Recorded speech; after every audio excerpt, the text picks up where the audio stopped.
പായം പഞ്ചായത്തിന്റെ വിവിധ ഭാഗങ്ങളിൽ വള്ളിത്തോട് കുടുംബാരോഗ്യ കേന്ദ്രത്തിന്റെ നേതൃത്വത്തിൽ പരിശോധന നടത്തി. ഹോട്ടൽ, കൂൾബാർ, പൗൾട്രി ഫാം തുടങ്ങിയ സ്ഥാപനങ്ങളിലാണ് പരിശോധന നടത്തിയത്. പായം പഞ്ചായത്തിന്റെ വിവിധ ഭാഗങ്ങളിൽ ഹെൽത്തി കേരള പ്രോഗ്രാമിന്റെ ഭാഗമായി വള്ളിത്തോട് കുടുംബാരോഗ്യ കേന്ദ്രത്തിന്റെ നേതൃത്വത്തിൽ പരിശോധന നടത്തി.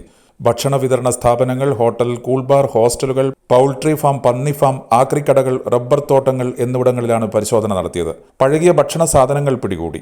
ശുചിത്വ മാനദണ്ഡങ്ങൾ പാലിക്കാത്ത, മാലിന്യങ്ങൾ അലക്ഷ്യമായി കുട്ടിയിട്ട, ഹെൽത്ത് കാർഡില്ലാതെയും വൃത്തിഹീനമായി കാണപ്പെടുകയും ചെയ്ത സ്ഥാപനങ്ങൾക്ക് നോട്ടീസ് നൽകുകയും പിഴ ഈടാക്കുകയും ചെയ്തു.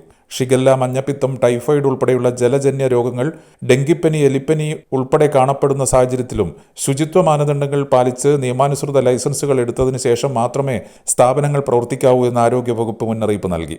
Health inspector Binoj C Kuttiyani, Anilkumar, Jithin George, Sandeep Sudhakaran എന്നിവർ നേതൃത്വം നൽകി. Agent news.